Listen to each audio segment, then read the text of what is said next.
Hello mga boss, kamusta? Welcome back to my channel.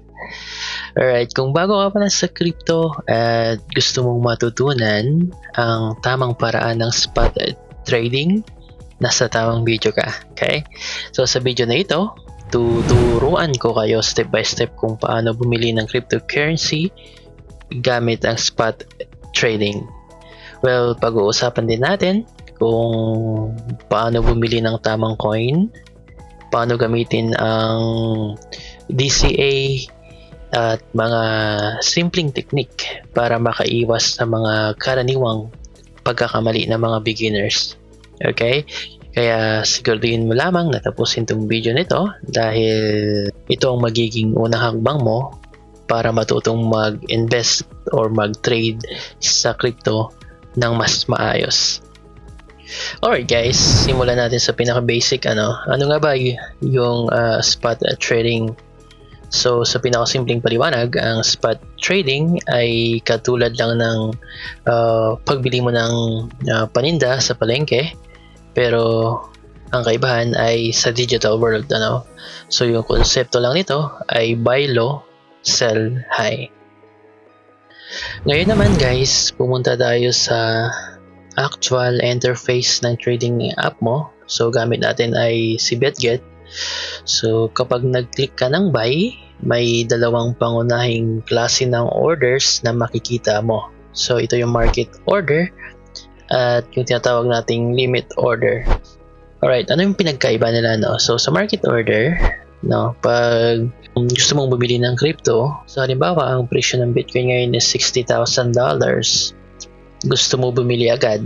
So pag pinindot mo ang buy gamit ang market order, papasok agad ang trade mo sa $60,000, So mabilis siya, instant, pero ang kapalit naman nun is yung matatanggap mong price is yung current price sa market.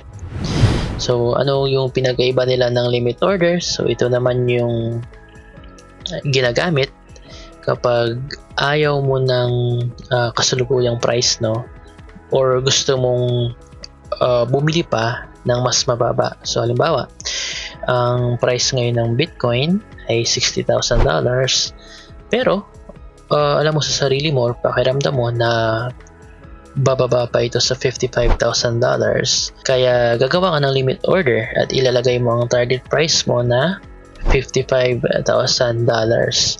So hindi pa mabibili yung crypto mo agad, mag-aantay ang app hanggang sa bumaba ang price sa $55,000. So pag umabot na doon, kusa na itong bibilhin ang crypto para sa'yo. Kahit tulog ka pa or kahit saan ka pa, pwede mong gamitin yung limit order. Isiset mo yung price na gusto mo. So may dalawang paraan din sa pagbenta.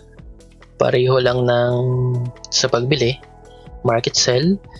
Kung gusto mong makuha agad ang pera mo sa current price ngayon din, pumunta ka sa sell tab, piliin ang market at isell mo na. Okay, so abutin lang yan ng ilang segundo at magiging USDT na uli, pabalik dun sa spot balance mo. Ngayon, ang tanong lagi ay kailan ba ang tamang oras para bumili ng coin, o kaya naman paano kung bumili ako tapos biglang bumagsak naman yung presyo, diba? So ang sagot dyan guys ay DCA, or yung tinatawag na dollar cost averaging, kung saan nag-i-invest ka ng fixed amount ng pera sa regular na oras.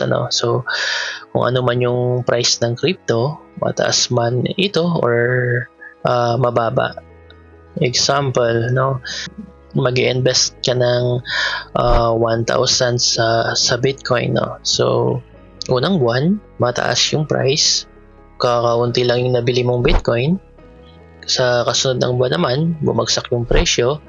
So ngayon pag nag-buy ka, mas marami kang mabibili na Bitcoin. Bakit napakagaling ng dollar cost averaging strategy. So unang-una, naiiwasan nito yung stress. So hindi mo kailangan magbantay sa chart 24/7 or manghula kung nasaan ang bottom o yung pinakamababang presyo, no? So pangalawa, lower average cost siya dahil nakakabili ka tuwing bumabagsak ang merkado. Na papababa nito yung pangkalahatang average entry price mo, no?